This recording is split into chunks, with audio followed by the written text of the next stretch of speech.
record's nonsense. 90% lacks lyrical content. The guns and drugs only builds the inferior complex. Teens dying over who has the scarier mindset. False truths, got 'em believe.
Dope without dope in my veins. I'm dope without dope. I'm dope without dope. I said I'm dope without dope in my veins.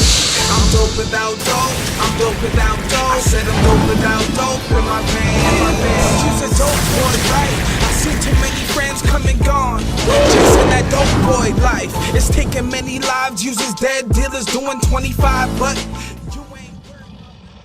Leaving kids fatherless.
Okay, my name is Joe Gonzalez with I'm Dope Without Dope, and today we are interviewing Mary Trace Berry. Mary Trace Berry. Okay, Mary Trace, where are you from and what do you do? I'm from Binghamton and I work for the Johnson City School District. Okay, and your experience with heroin is what? My son is a recovering heroin addict. Okay. 6 months. 6 months? Recovered, clean? Yes, yeah. Okay. So how did you go about finding out he was an addict? How did it... Obviously it wasn't just he probably came clean right to you. How did you find out? What were the signs? What were... Well, it started when he had a terrible car accident. We found out at the emergency room that he had a lot of drugs in his system. We sort of knew he had a problem then. We tried to do an intervention, but he, as your typical addict, they lie through their teeth, and he, said he didn't have a problem, and we believed him at the time, because we only thought it was maybe pills and he could stop, and that would be it. But it progressively got worse, the lies. Finally, things were missing, he was stealing, and then I think he finally one day just admitted that he was a heroin addict. and it just went downhill from there. He had to go into rehab. That didn't work. Jail is what did it for him. Okay. He Yeah, had to hit rock bottom. rock bottom, the extremes. Yeah. So let's go back to, you said things missing or whatnot. What were some of the things that you went through, if you don't mind explaining? What were some of the Money. his lows that affected you? Money. There was constantly money missing. My husband, there was jewelry missing. I even think there was medication missing. But every time we confronted him, he had these elaborate lies that you would almost believe. You know, he didn't do it. Then I was like, well, okay, maybe somebody did break into the house. You know? But no, we knew. Okay, so you found out your son's a heroin addict. You had to deal with all them things. Before all that happened, how much knowledge did you really have about heroin? Did you understand its severities? And then once you found out, how hard or easy or whatnot was it to find the resources to get educated? No, I didn't know anything about heroin before he became an addict. I thought it was like a 60s drug. After, it was hard at first to get information on it, but then I heard about your the I'm Dope Without Dope. We went to that event, and then from there, I just followed you and got to be friends on Facebook, and Separation of one, meeting other people through yeah, other people. yeah, Good, yeah, good. Then I guess what we're doing is serving a purpose at least. yes. Oh my God, All right, yes. so that's good. So now, as a parent now, he goes to the treatment, and like I said, I don't know his whole story, but it's usually all the same, dealing with my brothers. Treatment, gets out, I'm clean again, messes up again, I'm clean again. At this point, you said he turned his life around, 6 months clean so far. What do you feel like the community could do or needs to make this process a more consistent win for people in recovery? What do you feel like, I guess, would better this? Like, what kind of structure, like, what do they need to do to structure this better so that we can get the help and success rate that we need? I feel, not just because I work for a school, but I believe that we have to get into all the schools. We need to talk to kids. I notice myself, when I start talking about it with an adult, they start asking me questions, and then I find out through them that they know somebody that's a heroin addict, or they knew somebody that was a heroin addict. I just think that if we get into schools, get into the community, start talking about it more people, so to speak, come out of the closet. You know, I mean, that's a good analogy. No, I understand. Yeah, they start like. Do you guys even have DARE anymore? Yeah, we do. DARE. I remember I was in DARE because I didn't even know about heroin like that before I started. Unfortunately, through life experiences and family members, I got very well acquainted to it. I mean, I used to smoke weed when I was younger, you know, and they made it sound like if I smoked weed, I was gonna go out, blow my head off, go rob a bank. I mean, now that I'm older, not saying, you know, I'm not condoning any drugs, alcohol, or anything, you know, because abusing anything is abuse, period, whether it's money, drugs of any sort. But let's be real, you smoke marijuana, Doritos are a victim, Cheetos, you know, it's played up to the same severity as heroin. Yeah. And they didn't even explain heroin. Like, oh, you smoke marijuana, this is what's going to happen to you. And heroin's bad. Like, do they say how bad heroin is now in DARE? They don't even mention heroin. They don't even mention heroin. They mention prescription drugs. Okay. And marijuana. And smoking cigarettes. So no mobile meth labs or heroin or... See, and that's, I feel like... And that's where it ends up. I mean, I feel from him that it starts with the marijuana.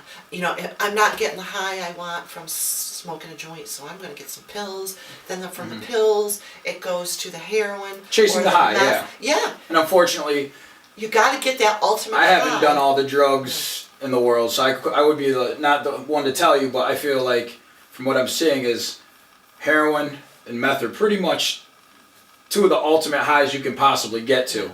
That might be I don't think it gets any higher, does it? Or maybe it does. I don't know. Overdoses. Yeah. But that's a whole nother. Yeah. But So we need to get talking to these kids about heroin.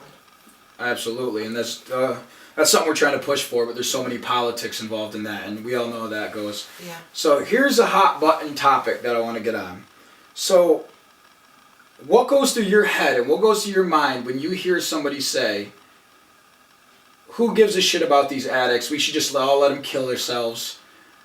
Who gives a shit about them? They're just screwing up our community," and all the negativity. Facebook's a very, very big advocate of it, and I used to be guilty of getting pissed off about it every time I seen it. Then I learned to let it just roll off. What goes through your mind when people are like, "We should just kill all these addicts or just let them die"? I can honestly say maybe at one time, years ago, I may have been that person until my son became one of them. It's just, my son is one of those heroin addicts. Yes, he's in recovery right now, but it makes me angry. It makes me very, very angry. I've said on Facebook that I don't appreciate it, when people see a bust, they hear of a heroin bust or a meth bust, and they talk about these low life. Yeah. Typical, oh, look at this My scumbag, son another was one of scumbag off the those street. lowlifes. Yeah. My brother, my other brother. And we've gotten hate mail. We've actually gotten hate mail sent to us, saying what, a loser my son is, or, what a lousy job my husband and I did raising, a low life. My son is that low life. It's funny because everybody says that, about bad job parenting and stuff like that, but this is a lot of Caucasian kids. This is not right. This ain't poor minorities. This is mid-level to upper class white people. And my son's a recovering heroin addict, so I am very proud of him. I'm very proud. Oh, absolutely. To say Every day that my given son, after that is definitely a blessing. Is a recovering heroin addict. So, why do you think people have this mentality? You think it's lack of educate? Yes. Right? it's lack People of fear what they education. don't understand. Nobody, Is that what it is the Nobody saying? knows that there's enough help out there, not just for the heroin addict, but for the family member, for the parent. I just don't think that people know that there's help out there.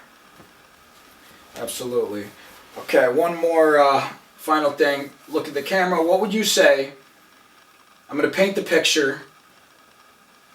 Parent, right now, as a 16-year-old kid that's struggling, suspects from using heroin or knows they're using heroin, found needles, doesn't know where to go from here. What's the advice you would give them? What would you tell the parents? I would tell the parents, you need to get help first. You need to get help first so that you can help your addict child.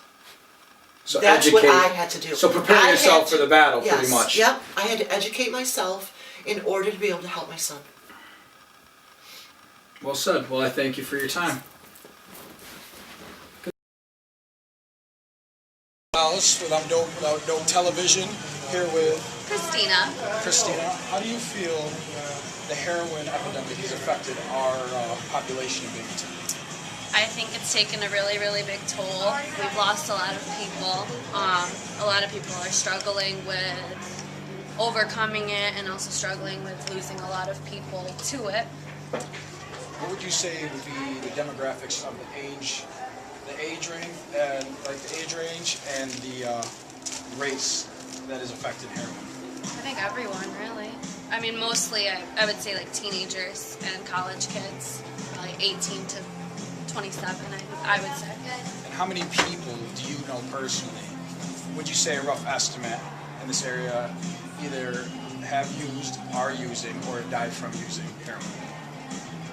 Too many. throw out a ballpark number. What would you say? In a year, let's say. In a year? Yeah, in a year. I really don't. A lot of people. I don't know. I don't have a There you have it. ballpark Whatever number. a lot is. All right. Too many. Too many. Joe Gonzalez, I'm dope without dope.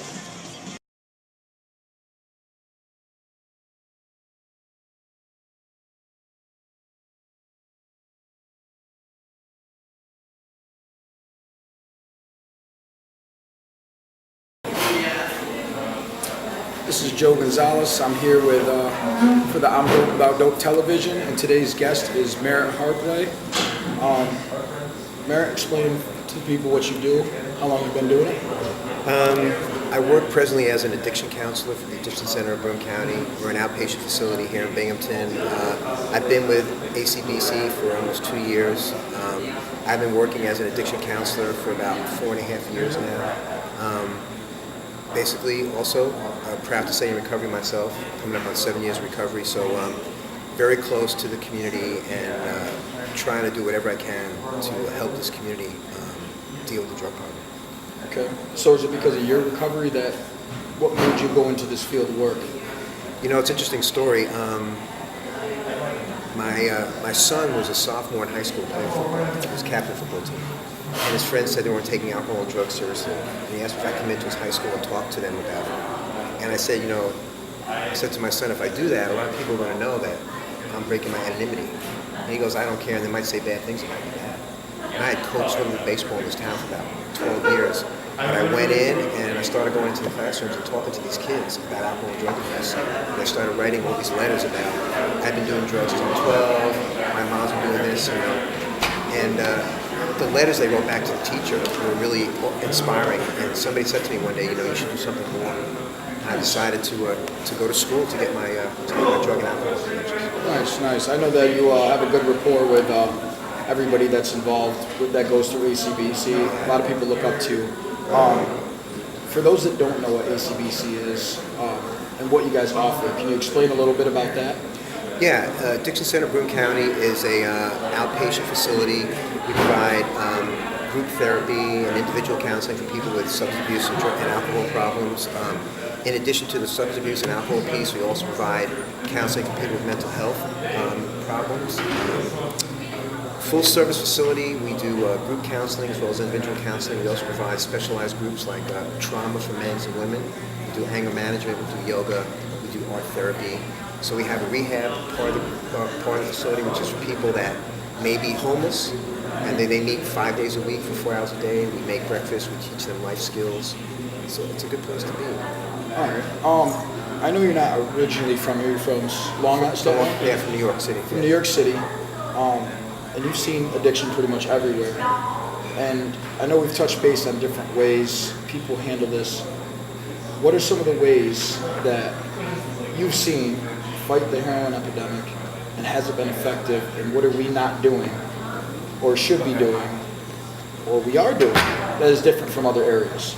I think the biggest problem here is that there's not enough community awareness, community involvement. I think for, you know, community awareness, community involvement. I think what's really important is that people don't want to think it's a problem until unfortunately it affects them or happens to somebody in their family. Yeah. And in Long Island, in areas that I worked in, what made it successful was it was really a whole community approach. You know, drug addiction affects the entire community, not just the person who's the addict, but their family, and it's like a snowball effect. So I think what has to happen here, and what I'm really, you know, hoping what you guys are doing with Dope Without Dope, is that people in the community have to come together as a family. And people need to reach out and help people.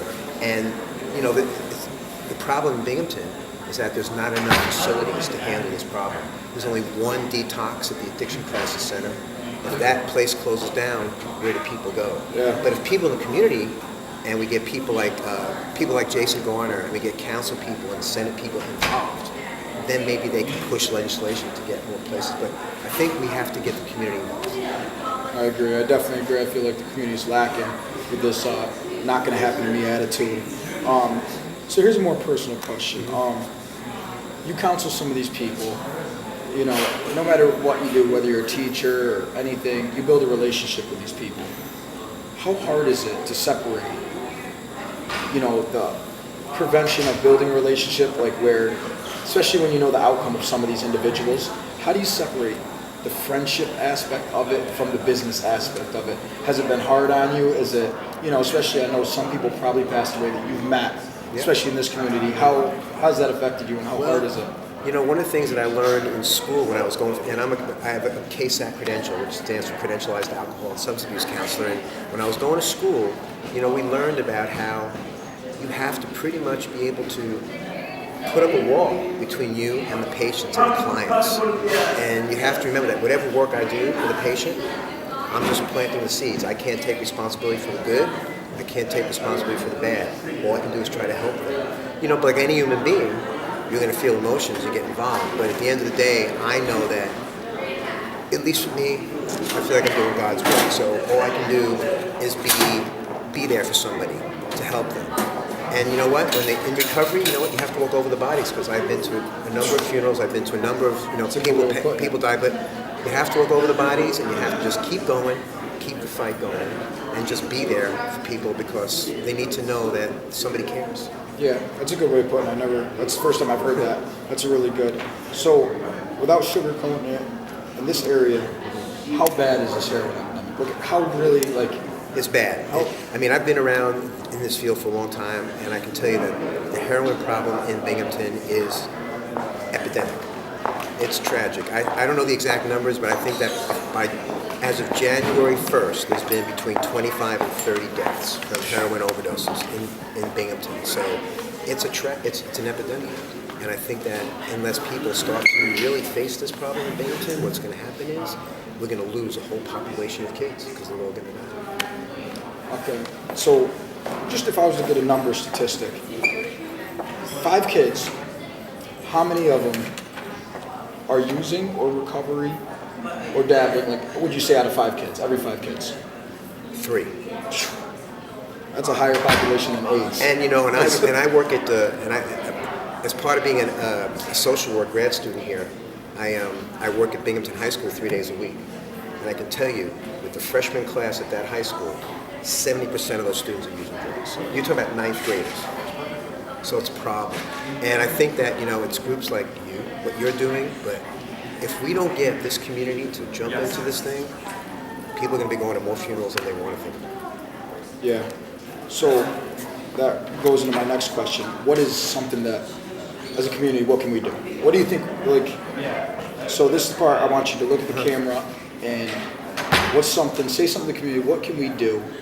What would you say to the people out there? Okay, what I think the community has to do is they can't turn the other cheek. If you know somebody who's struggling with drugs and alcohol, you need to reach out to them. You need to show them that you're there to help them. You can't just turn away. If you have a friend of a friend who's struggling, you got to reach out. If you're a parent of a child who's in school, you need to get closer to that high school. You need to pay poor attention to your children, because there are signs there when somebody's struggling. You can't just turn away and think it's just bad behavior. People have to pay attention as a family, as a community. I think if we do that, we have a good chance of hopefully swinging the pendulum in the other direction and getting more people into long-term recovery than to 6 feet under, which is a horrible thing to say. Well, I appreciate your time. You guys heard it first. This is from somebody that's in the front lines dealing with addiction every single day. Merritt, thank you for your time. Yeah, Joe, my pleasure.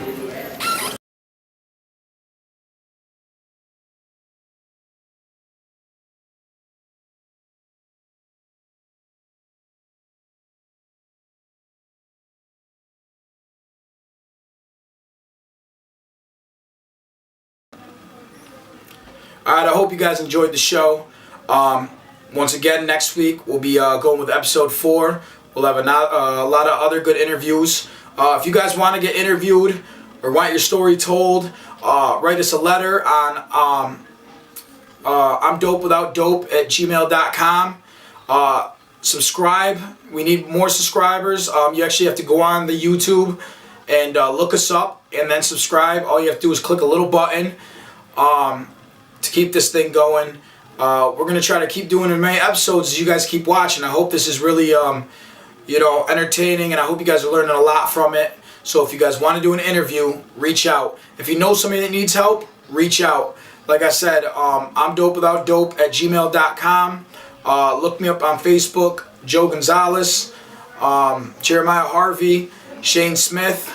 Any one of us you can reach out to at any given time on Facebook. What else we got going on?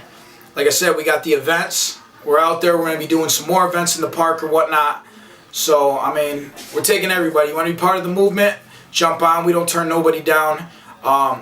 And please definitely come to the BCC event. We're going to propose something, a first of its kind. You might know a little bit about it, but I'm going to explain it in full that night at the event. Me and Jason Garner are holding that at BCC, April 28th. Doors open at 6, speakers start at 7, and this is going to be huge. And what I'm going to propose is going to be huge. I mean, it can make a difference. It might be a game changer. So tune in next week, you guys. Thanks.